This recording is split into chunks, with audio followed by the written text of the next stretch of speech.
Okay, welcome everyone to the webinar. This is Steven from Martech Wiz, and today we're going to be going over SEO for WordPress. So this presentation should be about 45 to 60 minutes, and we have a lot to cover. So let's go ahead and jump right into it. So a little bit about the agenda. We're going to go overall what the SEO picture is, and then what areas we're going to be covering today, and importantly, what areas we're not going to be covering as well. We're going to go over the 3 most significant SEO ranking factors and see how they tie to the areas that we'll cover and where they don't. Next, we'll go over 3 things that your WordPress site should really signal to search engines, and these are really the 3 buckets where all the different SEO essential tasks that we're going to talk about go over. And then we actually pared it down, consolidated it down to a little bit more concise 27 WordPress SEO essentials for 2017, just to make it a little more streamlined. And then finally, we'll do a Q&A at the end. Okay, so the SEO picture in a nutshell, there's really 5 main aspects to it. So you start off with keyword research in terms of what are the topics that you're going to write about and how to strategically go about them. Secondly, it's always good to do competitive analysis to see what are the different content, what are the different pages of competitors that are ranking well, how difficult is it to rank for a keyword, even if it is one that you really want to rank for. It may be too competitive for where you're currently at. Things like that is what's covered under competitive analysis. In this presentation, we're going to really focus on the middle or the third aspect of SEO, and that's on-page and technical SEO. So that's basically your site and your content. How do you optimize those to optimize how your rankings are going to be and how Google sees you and how users engage with your content. And we're going to specifically be talking about those aspects within WordPress, even though some of it is just in general too. There's kind of an overlap there. But that on-page and technical SEO section is where we're going to be focusing on this presentation. After that, there's content promotion. That's really link building, getting your content out, amplifying it to the right people so people know it exists, so people engage with it, and so hopefully that they backlink to your content, which we'll see later on in the presentation is a huge ranking factor in getting up there in the Google search engine results page. And then lastly is analytics and reporting. So as I mentioned, we're really going to focus on-page and technical SEO, but not only that, really a large subset, but still a subset of on-page and technical SEO. And those are essentially all the things that you can do within the WordPress dashboard. So while this training video doesn't cover the whole SEO landscape, I wanted to let you know that we do have an SEO course that does. This is a 40-lesson, 7-hour in-depth video course that outlines how to implement a full SEO system. The best part may be that it uses completely free tools that we handpicked. So our SEO stack system can help you increase organic search traffic exponentially, spy on competitors and steal their traffic, strategically write content that ranks, efficiently promote your content to build links, and much more. And the screencast videos are step-by-step instructions, so it's almost as if you were looking over my shoulder. This is a full SEO system to rank better without spending a dime on SEO tools. There's a link below to the course, and as a thank you, use the promo code W1 for a massive discount. So, what are the 3 most significant ranking factors for Google and most likely other search engines? Well, it's very kind of widely thought of to be content, links, and rank brain. So content, of course, is the articles that you write, is the content. Maybe it's multimedia, podcasts, webinars. It's your pages. It's really all of the things that are on your site that people can engage with, and how good is that? And that includes on-page SEO to really make sure that it's a smooth experience, it's a fast page, or at least not a slow page, to make sure that you have all the right things categorized to make sure that that content is easy to consume by the readers of your website. So that's definitely an important thing and something we'll go over. Links is not something that we're going to be talking about, but a very important part of ranking. So, but if you have good content, it could indirectly get you more links. And then RankBrain is the third factor, and that's the artificial intelligence aspect of Google specifically. And really no one knows a whole lot about that at this point, but basically how I think about it is like the user experience, some of the metrics in terms of how are people engaging with your content. But really don't worry about that too much, because that's only currently used in about 10 to 15% of searches, and usually only when a search phrase has never been searched before in Google itself. That's more when they rely on RankBrain. And then not specifically or directly a ranking factor, but technical SEO is really the underlying foundation of everything. And that's definitely a big part, if possibly the biggest part of what we're going to be talking about today. So this is almost like the hygiene factor, or kind of almost like the stakes to play in the game. But if you don't do them, then even if you have great content or a lot of links, well, if you both, you might still rank even if your technical SEO isn't great. But really, you want to do all of these things in orchestration with each other to make sure you have the best chance. And you don't have to be perfect. We're going to go over a lot of things today. But if you try to do the things that you can do, every little part counts, and you're going to give yourself the best chance to rank. And of course, ranking is going to give you the best chance to get a lot of free organic traffic, which in my point of view is the best traffic to get. Okay, so what are the three goals of on-page and technical SEO? Well, I don't know if it's best to call these goals, or really these are kind of the buckets into where all the different areas that we're going to talk about today, all the 27 different factors. And it really comes down to three things. One, what you want to do, you want to allow search engines to know your content exists. So how search engines do that is they crawl the web.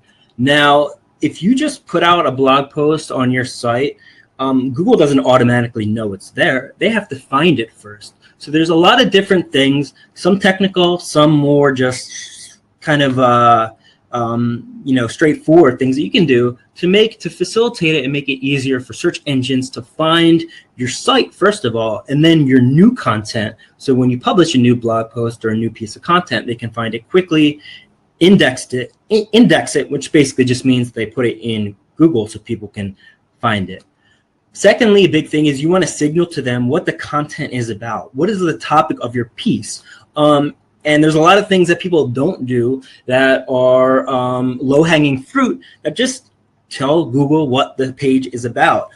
They can find a lot of it by the text, but there's also some things that are not related to the text, which you can do, which are important signals, which not only give Google a better sense of what the web page is about, but I think also let them know that you're doing everything you can to really maintain a good functioning site, which kind of ties into point 3 or bucket 3. And that's really assuring Google and other search engines that any users that they're going to send, it's going to be a good experience. It's not going to be a slow, laggy website. The content's going to be valuable. It's not going to be tons of, annoying advertisements or going to be really light content. It's going to be good, solid content. They're going to have a good experience, and they don't want them to come back to the search engine and have to, go search for a bunch of other articles. They really want them to find it on the first shot. So that's also why it's so important for you to get high up in the rankings. And something we actually don't talk about too much in this presentation, but actually the #1 spot in Google only gets clicked through to 33% of the times, depending on it. You hear some different numbers depending on the different studies, but it's not like the #1 search, the #1 result in Google gets when it does come up, gets clicked 80 to 90% of the time. It's actually only around 30, and sometimes people say less. So when you get down to 5, 8, 10, that number drops significantly. If you're ranking number 10, that's great to be on the front page, assuming that there's 10 links for that keyword. There's not always 10 links, but that could only be low single digits. So if 100 people search for WordPress and you're number 10, you're only going to probably get a handful of people who are actually going to click through to your article. If you're on page 2, forget about it. I mean, the old joke is, where is a good place to hide a dead body? On the second page of Google, and that is definitely confirmed with the studies that look at the click-through rates of any results that are on the second page. So even if you are on the front page, any little position step up that you can take up the page, getting better rankings, are going to have exponential improvements for your traffic that you'll get. Okay, so assuming that you're a WordPress site owner, or at least you're looking into WordPress, you know, it's great. It's a great platform, a great content management system, or CMS, for SEO. It's very SEO friendly. Why? A couple of different reasons. One, it's open source and it's just updated by large active community all the time. So it's just a really well-coded site for a lot of things, but also including SEO. Two, it makes it easier to do some of these things that aren't necessarily technical, but some of the things that are like semi-technical, you can just do in the back of the WordPress dashboard, even without a plugin, even though we'll talk about plugins a lot, and I'll recommend a few great free ones. And then thirdly is just that the plugin library is so active. Most of them, or a lot of them, are free. You can see the reviews of them on WordPress.org. So you can tell that you're getting a reputable, well-coded plugin, and there's also a lot of plugins. So anything that you would need to do, maybe if you're coding your own site or on a less used platform, you might have to do more technically. There's always kind of a layer of a plugin, and that you know, can do it for you, that can do it safely for you, and usually free. That said, there are still a ton of things that you have to do to optimize your site. So don't just think that you can spin up a WordPress site and it's going to be automatically optimized. And even if you do everything on this page or on this presentation, it's still going to be a long way improved, but still not 100% there. So that's really something to keep in mind too. And what are all those things? Well, those are the things that we're going to talk about today in the presentation. So a note on plugins. You really can't talk about SEO for WordPress without talking about Yoast. Yoast is, I would have to assume, the most used SEO plugin for WordPress. There is a competitor, which is supposedly good too, all-in-one SEO pack. But it seems like Yoast is by far, and they have a free version, which I use, and it's fine for my purposes. And they have a premium version as well. But I would say that the free Yoast plugin is by far the most used SEO plugin, and it does a lot of the 27 things that we're going to talk about, but not all. So we'll kind of tell you what it does and what it doesn't do throughout this presentation. All right, so let's just get into it, all the different factors. So first and foremost, you want to strategically find and use a focus keyword. So this is basically just going to be the topic of whatever your content piece is about. So the focus keyword for this presentation would be WordPress SEO, or SEO for WordPress. Something very simple that just isn't too cute, that gets to the core essence of what the content is about. And you want that, well, one, if you that's the main thing that Yoast uses to really look at your content and see if it's optimized. But secondly, of course, that's what Google looks at. And they want to make sure that, one, if you see the second bullet point here, it's in your URL. It's in your title, it's in your first 100 words or the first paragraph, and in a few subheaders. Then you want to also make sure that you sprinkle that focus keyword throughout the text. Now, there's no hard or fast rule in terms of what percentage or how many times to use it. I mean, I don't know if this is optimal, but it works for me. Typically, I use it about 5 to 7 times for every 1,000 words. And that's including the ones that are kind of located above. So I like to have at least, usually my articles are about 20,000 or about 2,000 words, and I include the focus keyword about 10 to 15 times. Some people might say that's a little too much. I haven't seen any negative implications from that. But what you definitely don't want to do is keyword stuff, because Google actually will levy a penalty if you artificially just stuff your keyword 1,000,000 times. So it's not going to help you, and it could possibly hurt you. So you definitely don't want to put your keyword in there, 20, 30, 40 times. Or obviously don't do anything shady like putting white text on a white background. Those days are gone. That hasn't worked for a long time, and it will actually work against you. All right, so you want to fill out most, but not all, of the meta tags So meta tags are basically pieces of code within your page that provide descriptive information about what your web pages are. Now, don't worry, you won't need to go into the code. A lot of these plugins make it easy that you can just change or populate the meta tags through the plugin or through the WordPress dashboard. But here's one example you'll see in the black text. Most every website is probably going to have a description, or most of them should, and most of them will, but not all will. But this is how it looks in the back end. And then you can do this in the WordPress dashboard in a plugin to make it a lot easier. But that's just one example. There's tags for who the author is. There's tags for what the title is. One tag that is no longer used is the meta keywords tag, or at least you shouldn't use it because that has just been abused in the past, and it's actually best to leave it empty. But these are just different things that tell you, what's the date, who's the author, the title, the description. And these are important things to signal, and that's basically what this first section is going to go about, the first 1/3 or so, is how to signal to Google. Remember we talked about the 3 buckets, what the content is about. So this is just, a great way to do that, and you'll be surprised at how many times some sites actually don't even do simple steps like this. So one of the most important meta tags is the meta description. And why? Well, one is this is one that shows up in the SERP, or the search engine results page, as the description for Google's results. So this should be about 100 to 35 or 100 to 160 characters.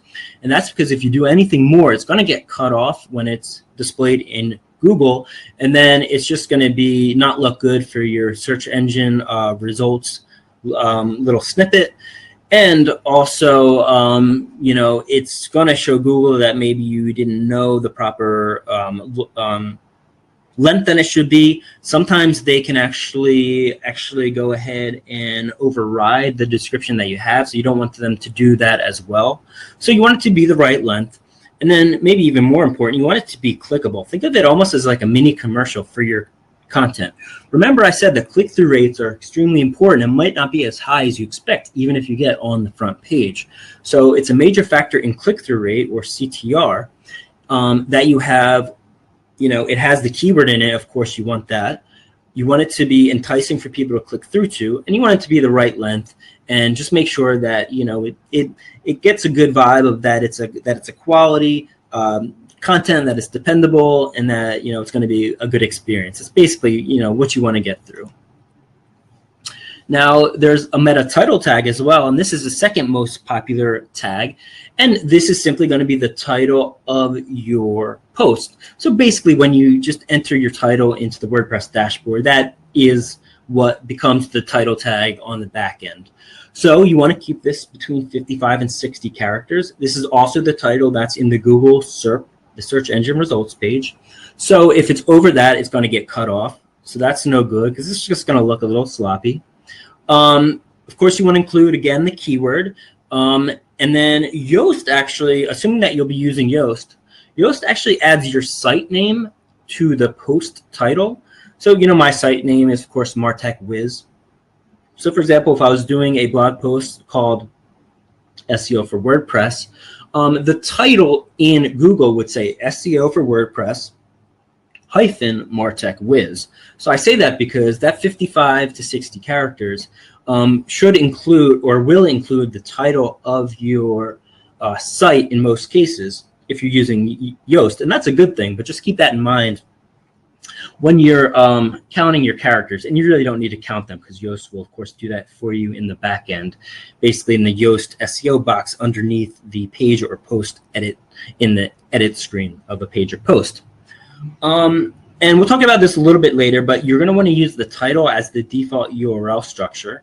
And we'll talk about that later, so I won't go into it now. Okay, so one thing you don't want to include is the meta keywords. Long ago, these were important ranking factor. They were abused by people trying to game the system, and now it's just better just to leave them empty. So I don't even think there's a place to put them in Yoast at this point. If there is, don't fill it out. It's better to use them empty. So just something you don't need to worry about, but it's a little counterintuitive. You would think that, since you need to have a focus keyword, it'd be good to put those in the keywords meta tag actually you don't want to. Okay, so there's a couple other different title tags or meta tags, but those are really the two important ones, and the one important one you want to keep away from. So next, just in terms of very basic stuff to kind of start out with, you want to have your site title and your tagline filled out. So you can simply do this in the WordPress dashboard under Settings General.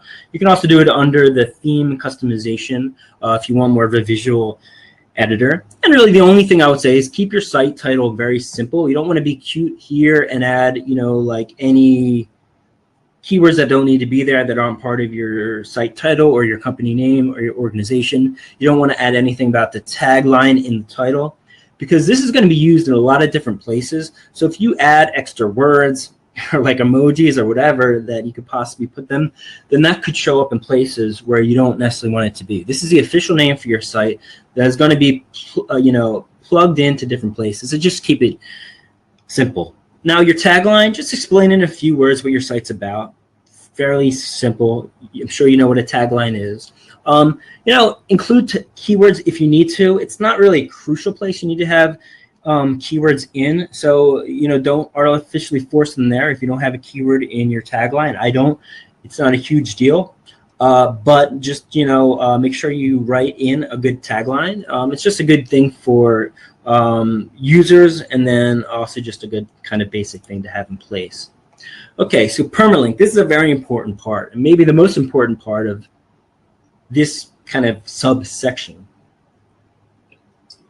So the permalink is simply the URL of the page or post. Stands for permanent link. I'm not exactly sure why they use that phrase, but this is just the URL, right, that shows up in the address box in any browser.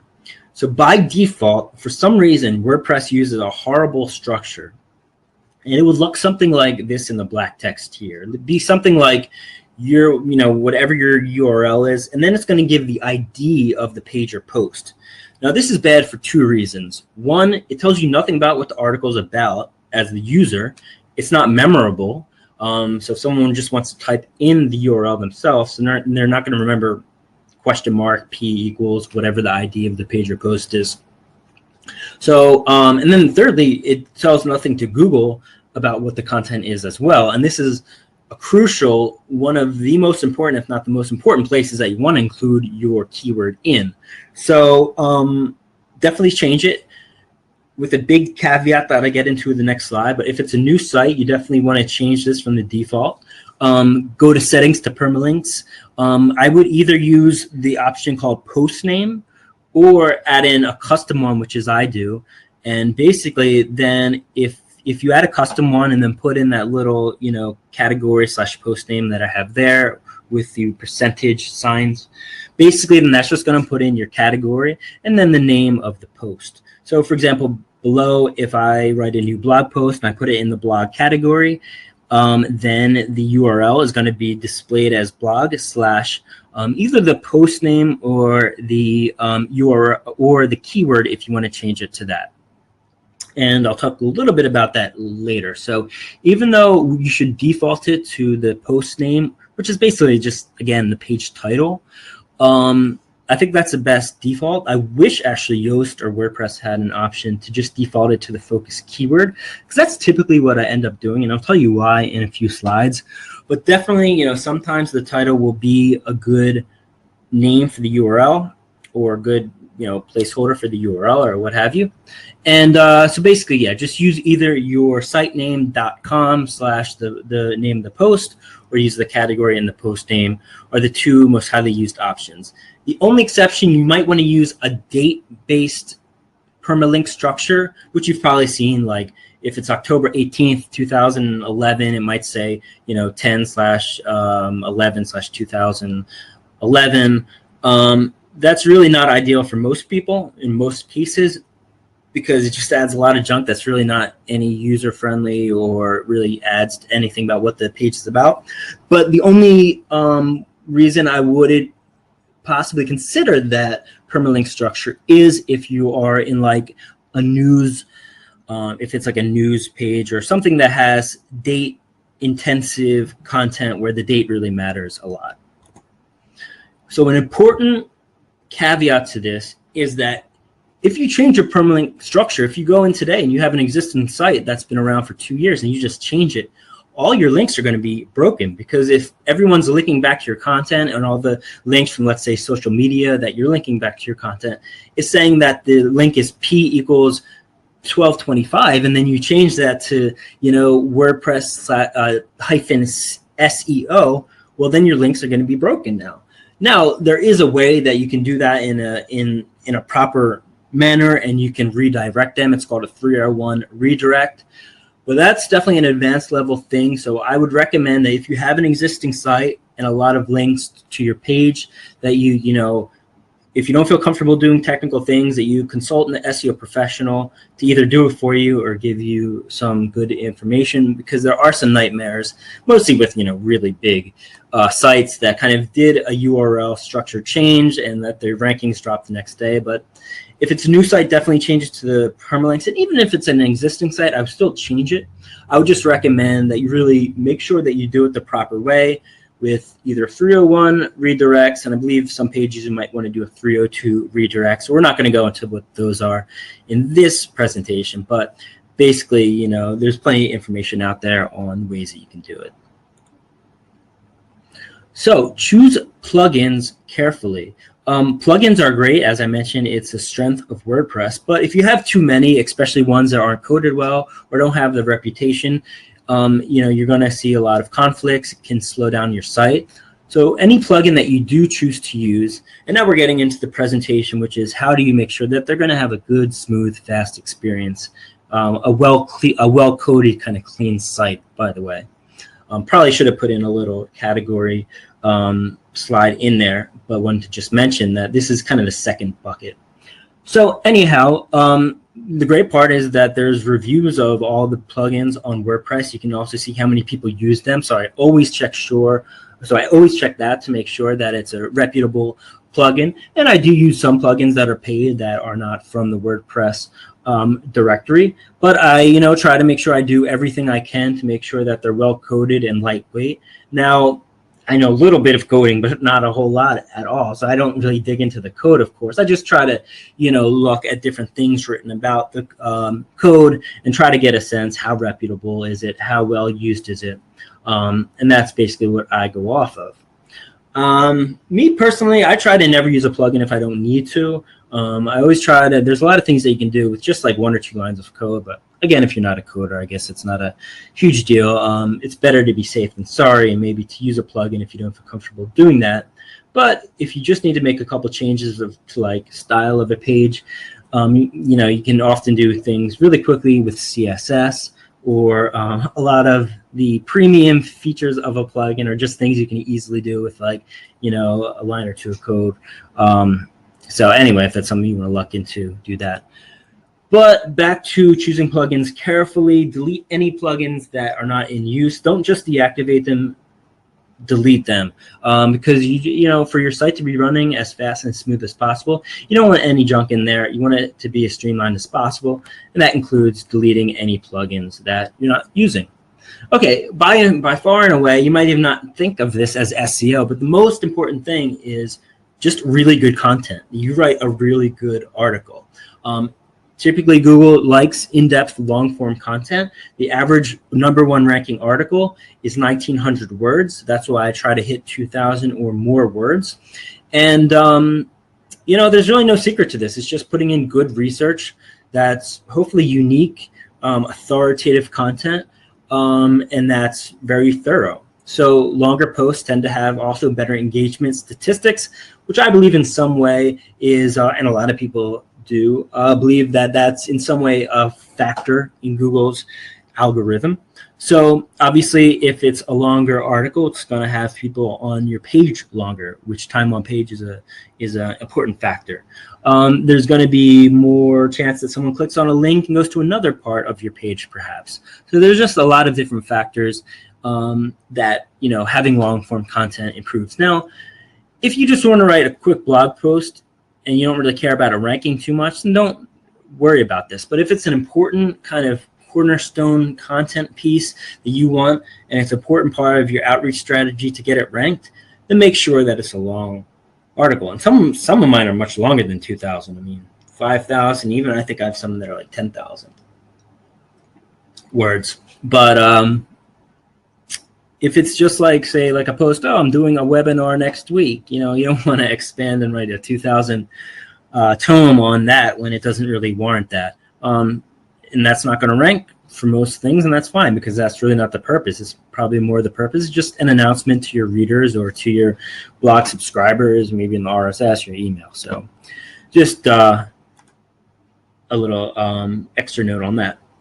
You also want to use headers properly. So headers are something called in HTML language H1 or H2, H3, and then down the line. So basically H1, that's the most important header. That's like the #1 header. And that's going to be the big bolded headline title on top. Now you can get that to be big and bolded, but using like a paragraph tag, which you don't want to do necessarily.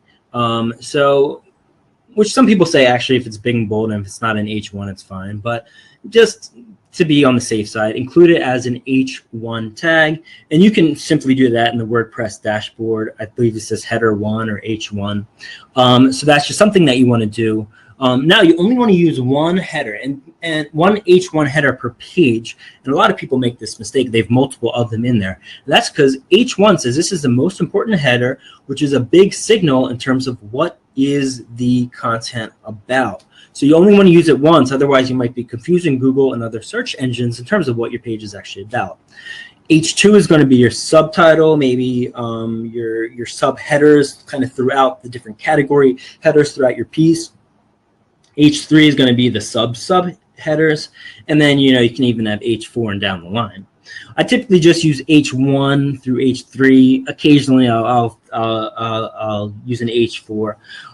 But these are really just good. One, for people reading your content, it's always good to categorize it and structure a blog post. It's just a lot easier to scan, read, which is really how people kind of consume most online content. And then also, again, it's just a signal that since it's a header, it's going to get Google is most likely going to give it a little bit more weight than the rest of the text. So then you could put keywords in there and make sure that they are optimized for SEO. Now, for some non-important parts of the page, don't use headers. You see that in some pages, like they'll have maybe some things on the sidebar which aren't important as H1 headers or H3. I try to just use the headers for the content on the page, so Google knows specifically what the page is about. Okay, so we talked a little bit about this, but this goes into a little bit more depth. So URL best practices. So as I said, there's no way to just use the keyword as your default title. That's typically what I use. I use just the keyword, even though my default in the back end is title, and that's a hell of a lot better than just using the ID. I actually override that in most cases and use the keyword. So if my focus keyword for this hypothetical blog post is SEO WordPress, then that's what I would use as the URL title. So not the title on the page, but the URL in the address box. So it's just going to be martechwiz.com/blog/WordPress-SEO. The reason is why I use that and not the title is because, one, it's more concise and more succinct and more specific on letting Google know this is about SEO keywords. If my title is like the ultimate guide to SEO WordPress, ultimate guide really doesn't add anything. Or I might change the title. Maybe one week it's going to be ultimate guide, and next week it might be everything you need to know about SEO WordPress or whatever. So then if I originally had the title as my URL, Ultimate Guide, and then I changed the title to, everything you need to know, then there's going to be a discrepancy there too. So I use just the keyword, and a lot of people do that. It's kind of seeming to be a modern best practice.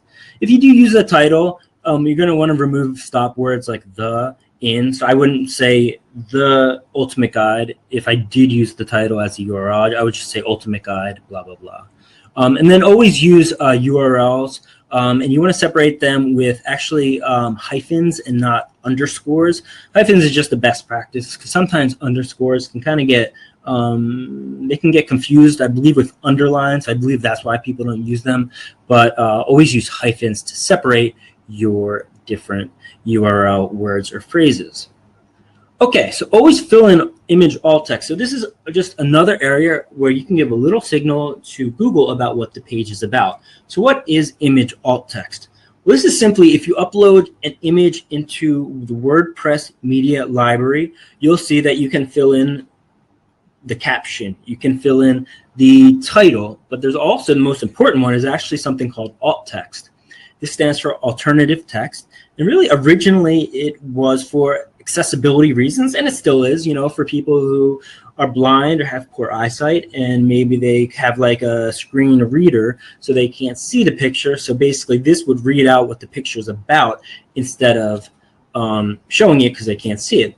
It will also show if for whatever reason that there's a broken link to the image, which you should never have, but if you do have one, which you may every now and again, at least the image will show what it's about. But from an SEO standpoint, it's extremely important because it's just another way we can add a keyword or descriptive text about what your article is about.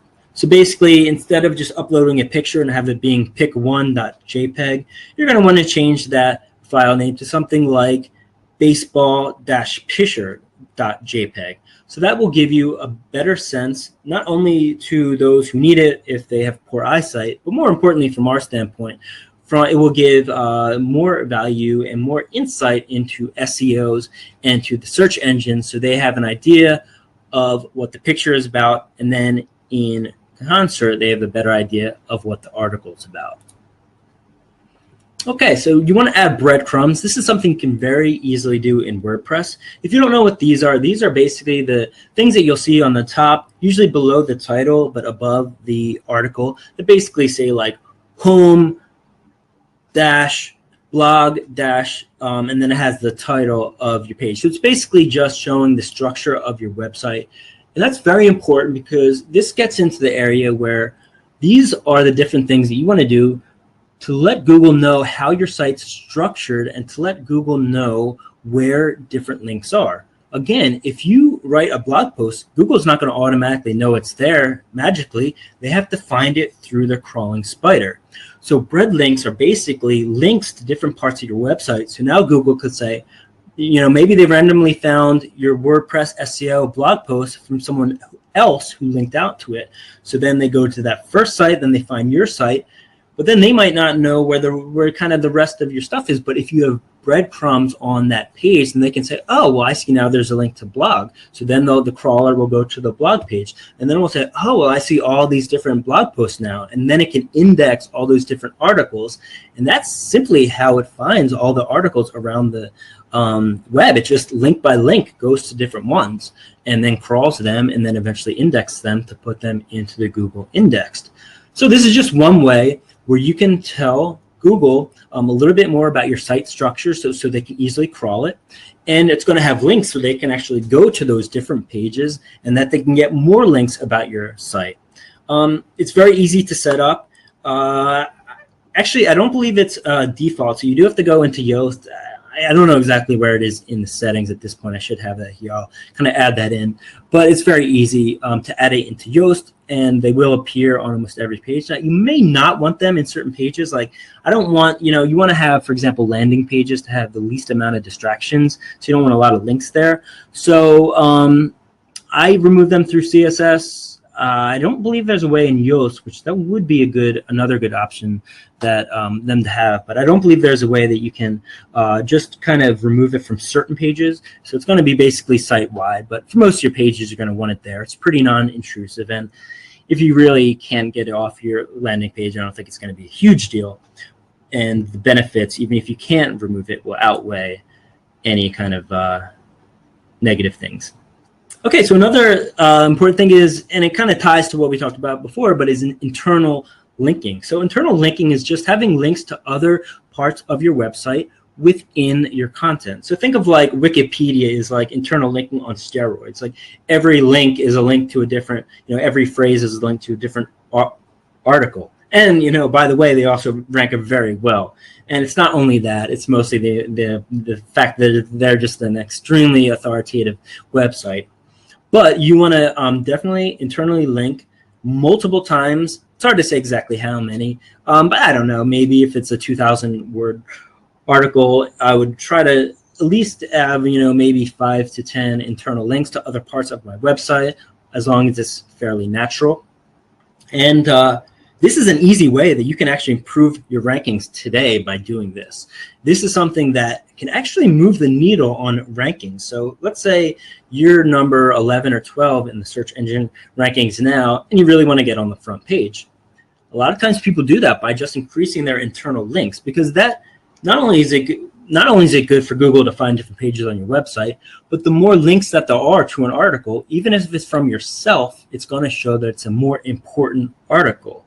So you're going to get more quote-unquote SEO points from doing some internal linking. Of course, as long as it's within reason and not artificial.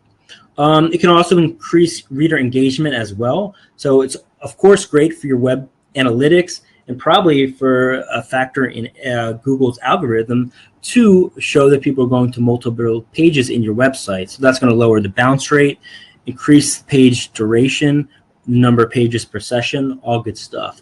Not only that, it also gives you a chance to set the anchor text. So if you're not familiar with anchor text, if I had this sentence in a web page, the anchor text is basically just the text that is associated with the link. So SEO webinar would be the anchor text of this section right here. Why is that important? Well, that's just another signal that tells Google what your URL or what your page is about. So if tons of people are linking out to my new WordPress SEO article and they have the anchor text SEO webinar, then that's going to signal to Google that, hey, a lot of people are thinking that this is a good webinar about SEO, and we're going to then raise it in the ranks because of that. Now, again, like a lot of things, you don't want to game the system. So if you have every link every time says SEO WordPress webinar, if that's the ideal anchor text, it could look like you're trying to game the system, but I really wouldn't worry about that too much unless you're like a huge site and you're really what they call over optimizing. But the most important thing is you do get a chance to set that anchor text, which could improve your SEO. So category and tag management. One thing that's a little weird about WordPress is they create a page for every tag and category that you create. And it's probably, it's not necessarily a bad thing. It's good in some aspects. But for a lot of people, you're going to want to basically, if not disable that, no index those pages. The reason is because if say there's a tag for like WordPress on my site, I might have 2 articles out of 100 that are on WordPress. There's no reason really for that page to be indexed in Google. It's kind of a non-valuable page that not a lot of people will go to, and you just really don't need it in most cases. Category pages might be a little different. Like you probably want the blog category page to be indexed in Google. Some people don't like categories in index, so it's kind of depending on what your page is about. But the reason why you would want to remove some of these unnecessary pages is because Google will only crawl your page or your site a specific number of times per week and only a specific number of pages. And you can actually look this up in Google Search Console. They'll tell you exactly how many pages that they crawl. So why is this important? Well, if they're crawling unnecessary pages, that means that say you have a new article that they haven't found yet, they might be crawling like all your 30, mysite.com/tag pages, which in most cases are probably worthless. So that's one thing. You don't want them to kind of waste any kind of attention that they're giving your site on pages that aren't important.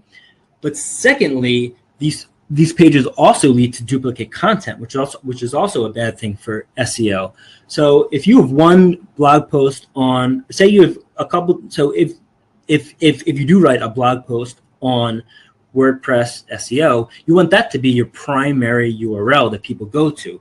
If you don't no index or disable the tag, that article is also going to be under the WordPress tag. If you put that as a tag, SEO tag, and it's going to be in like 4 to 5 different other places on your website that no one goes to. So you want to make sure that if you don't make these changes and disable them or no index them, which is basically just hiding it from Google, you're going to want to make sure that that there aren't basically duplicate content, because then Google's not going to know which one to rank necessarily. also an example of this, if you're just a one author site, there's no reason to have an author archives. It's going to be just a duplication of your blog for no reason, and duplicate content is not liked by Google, so something you don't want to do. So basically, this is all in terms of managing duplicate content, and you can have duplicate content on your site. It's just from an SEO standpoint, you want to make sure that Google knows what's the primary page that they should rank, so there's not going to be duplicate pages on the search engines. Similar thing with canonical tags. I want to get to Q&A, so I'll kind of go quickly through this. And this is actually automatically done in Yoast.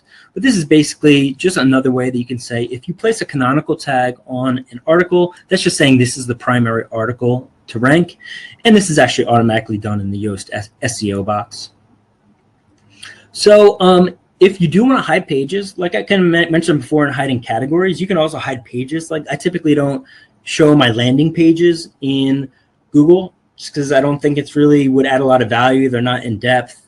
They really just don't need to be searchable for me. So you can do that in a couple ways. They're here on the screen. Like I said, I will send out the slides and the recording, but you can easily just change them in Yoast under the settings you see here.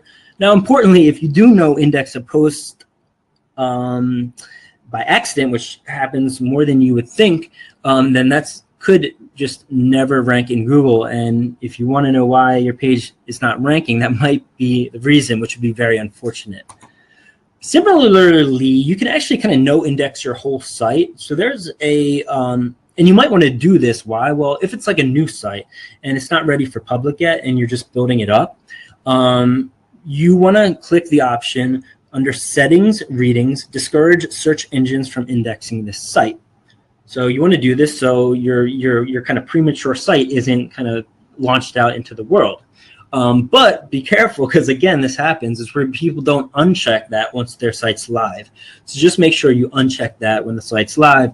Otherwise, you're not going to get any rankings on Google, much less good rankings, and it's really going to set you back. So site structure we talked a little bit about, but really I think the main thing is you want to make sure no important pages are more than 3 links from the home page. You want to have a good site structure, which is basically clean categories. It almost looks like an org chart or an upside down tree where you have your home page at the top. Probably your second level would be categories. And then the third would be your blog posts. And then you can maybe go one level deeper if you have a large site and need to. If you just have like a random article that kind of isn't in that side structure, but you could easily do by just doing yoursite.com/ this random URL. Google may never find that because it's kind of off the beaten path. So site structure is something you just want to make sure that so they can find all your links, that it's very easy for them to understand so they can crawl them and find the links. And it's also good from a user standpoint too, just so you have a kind of well-structured site. Sitemap is simply just a page that shows what the site structure is of your site. Very, very important, but very, very easy as well. You can set this up through Yoast. Just go under XML sitemap and hit enabled, and it's probably a default option actually, but if it's not, just make sure that you definitely do that. That's just a great way and a very important way that Google finds where all the different categories and sections of your web page, so they can find all those different links to index. Pick a good theme. This is kind of self-explanatory. Whatever theme you pick, you want to make sure that it's reputable, that it's either from a reputable author, reputable organization. Of course, mobile responsive is kind of a no-brainer these days. And you want to make sure that's lightweight and well coded. I'm not expecting you or anyone to really go into the code and look at it, but try to kind of find out. At least I would like a lightweight website. You can always add plugins to add things. You don't need to really bulk up your theme with a lot of things. If you want to add something, you can almost always do that after you've picked a theme. So I don't like themes with a whole lot of junk in them. I like a well-coded one that's very lightweight, that's from a good author that a lot of people use, that I can trust, and that runs fast. And that's kind of what we're getting into next also, is you want a fast run. And it's not even that you want a fast writing site. I mean, that's ideal, but really it's not that Google rewards fast sites. It's that they penalize slow sites. So you don't have to do each and everything to have your site be 100 out of 100 in the page speed index test. That's ideal. That's extremely difficult. But you want to have like an 85 is great. And I am not there by any means, but really, as long as you're not horrible with page speed, you'll be fine. So how do you check your page speed? I would check in both these places, but you can go to Google has its own page speed insights tool, and you can also go to GT metrics, and they'll give you a quantifiable score of what your page speed is, as well as recommendations to improve. So again, no one's perfect. Even if you look up a lot of Google pages of like Google News or different, they're nowhere near 100 in their own test. And that's fine, because you really have to have like almost like a blank website to get a 100 or be like a super, SEO speed expert. It's extremely difficult, because a lot of times you're going to want things that are going to slightly slow down your site, like maybe Google Analytics code, but that more than enough make up for the benefits. A lot of times they're going to tell you in these tools to minify code, and basically we don't really need to go into the details, but what that is essentially doing is just, there's a lot of code from different plugins from different places of your website. Basically, this just combines them all into one JavaScript file, one CSS file, instead of maybe the 10 or 15 that are kind of sprinkled around your page. So it just makes things that it just makes your page easier to load and more simple to load. A very easy way to implement this is a plugin I use. It's called Auto Optimize. I'm not sure how to pronounce it, but I know it works well. I've used it for a long time, and you just click a checkbox in the settings and hit run or something like that, and it minifies your code, and it improves the page speed as well. Okay, optimize image. If you look at that site, GT Metrics, which I highly recommend, and actually go to the second tab, there's an awesome waterfall chart, which will look at how long it's taken and the sequence of all the different files and aspects of your web page to launch. And you'll quickly see that images are going to be one of the most cumbersome and longest things to load for your website. So there's 3 things that I would recommend. One, scale the image down to the maximum size it's going to be on your website. So if it's only going to show up to be 500 pixels by 500 pixels on your website, there's no point in loading a 1,000 pixel by 1,000 pixel version of it to WordPress, because it's just basically going to load this big thing just to shrink it down by half. So you can use something like GIMP, which is kind of like a free Photoshop. If you don't have Photoshop, it's probably easier like web-based services, but I actually looked for one. I couldn't use it. I mean, I use GIMP. I actually hate GIMP. It does the job though. For this, it's very simple to do. Just go scale to image. Secondly, and a lot easier to do, I always run it through like a web-based service like Compress JPEG, and there's also one called Compress PNG. And this will reduce sizes easily from 30 to 70%, very easy to use, and just really makes your site a lot faster. And it really has little to no impact on the quality. I think it's just checking out a lot of the data. And then implement, you really don't have to. This will probably, if you do the top 2, we'll just remove a couple percentage points, but why not? There's different plugins like WP Smash. I think there's also one called Smash.it that will kind of squeeze out some additional file size. Consider a CDN, a content delivery network. This is like an extra, like a remote server basically in the cloud that you can serve some of your larger statics files that are frequently accessed, that aren't used a lot.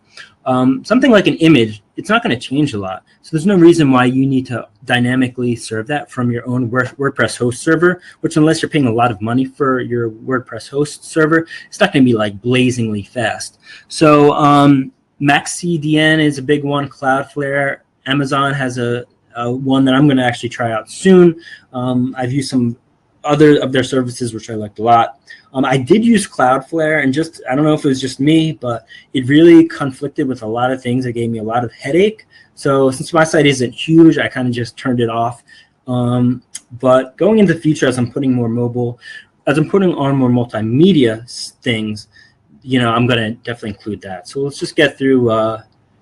These last 2 are quick. So I can definitely, if you guys have time and have additional questions, can answer those. Again, if you want to ask a question, just kind of put it in the chat box and I can answer that.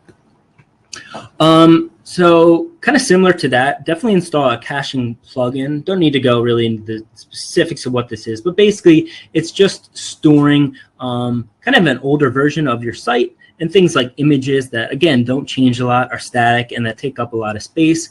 And so if I go to the same page twice, well, yeah, the first time it's going to need to load that big header image, but the second time maybe a visitor goes to the site, that's already going to be stored in cache. So the page is just going to load much faster because it's not going to reload that. W3 Total Cache and WP Super Cache are two plugins that are very well regarded. I'm a very happy user of WP Super Cache.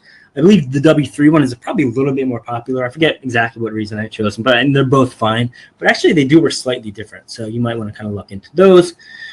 Also note that turn off cache if you're making site changes, because you might not see the change that you just made if cache is on, because basically what it's doing is serving an older page of the website. And then, one of the more simple ones, include a social share plugin. Social shares is probably a small factor, but it is a factor. And of course, there's non-SEO benefits of having people share your content. There's tons of plugins out there. I use simple share buttons. It's basic, it's lightweight, works for me. My main thing, I just want a very simple to use, very kind of lightweight one, and this does the job for that. So again, just 27 out of the 30, we kind of streamlined them. So that are all the SEO essentials. This has been recorded, and we will send this out to the folks on who registered for the webinar. And we have a few quick questions that I can go over. Okay, the first one is, what's the difference between on-page and technical SEO? It's a good question. On-page and technical SEO, I think of them as they're kind of two sides of the same coin. So on-page is more or less, and this isn't 100% accurate, but basically on-page is more of like the front-end changes that you can make to your site, like the content, optimizing the image, making sure that you have good headers, good title, kind of the more straightforward stuff that is going to be easier to understand. Now technical SEO is going to be some things that are going to be more optimizing your site from the back end. So that's going to be some of the things that we spoke about, like making sure that there's no broken links, making sure that you're minifying that code. And then there's some things that kind of straddle the line. So like your headers, for example, are going to be coded in as H1 for HTML. So it's kind of like on page and technical, kind of in the same boat. But I actually have a technical, and I think some of you people probably have this. I did a whole checklist on technical and on-page SEO. You can get that through me. I actually don't think there's a direct link to it. I have to put that up on the homepage, but I'll throw that up on the homepage too, so you can get that, or just email me directly to get that. But they are very related in some senses, and I would say they're probably the most important things to do with SEO. Okay, the next question is, there's a lot of things to do where to start with kind of all these 27 items. Well, I would say first and foremost, the most important thing to do is really make sure that your content is up to snuff. Again, as I mentioned, that's the most important thing out of the 27 things that we mentioned. Only after then does it really make sense to really have your different parts of your website optimized. Actually, I'm going to say there might be some things like, the permalinks link. If it's a new site, you definitely want to get that up. But really, the content is the first and foremost, the most important thing that Google is going to look at. And then after you have, a good piece written, then you're going to go in and make sure that everything is kind of optimized. And those are the things that we spoke of here. But setting up your site, because most of these things that you're doing is you're really doing them for every post. It's not like something that you're doing once, setting it and forgetting it and just being done with it. But some of the things that you would set up once and do are like, the sitemap, of course, the site title, tag name. So I would look through this, and the things that you only need to do once, they're pretty simple. So I would just do them probably, if you can first. But the most important thing is definitely content, because as I mentioned, there's 3 ranking factors that are by far and away the most important one. That's SEO, that's content, links, how many people are backlinking to your article, and then rank brain. So content is hugely important. And even if you don't have a lot of shares and a lot of people and don't have a really influential blog, you can outrank a lot of much larger blogs. And I know because I've done it, that with no social shares, with no links, just if you have really good content that's really structured well on a site that's relatively fast, and a good start is doing as much as you can of the things mentioned here, and that's going to be a kind of great start. And then download the Yoast plugin is a great start as well. And then I would go into keyword research, competitive analysis, and those other areas of SEO that I mentioned. Just a little plug for Martech Wiz. We do have a course that goes over all the 5 areas in depth. So these are some of the things that we talk about in the OnPage and Technical SEO part of the course. But we did a whole SEO course that actually goes into how to optimize all the 5 aspects using free tools. So I'll send out a link to that course in the follow-up email with all of the slides and the recording as well. And that is a paid course, but I do have a discount for folks who join the webinar, so you can apply that and get a big discount. And just let me know if there's any kind of questions about the course. So that is all for the questions, and we're going to wrap up the webinar now. Thanks so much for joining the SEO for WordPress webinar. Again, we'll send out a follow-up email with the slides and the recording, and have a great rest of your day.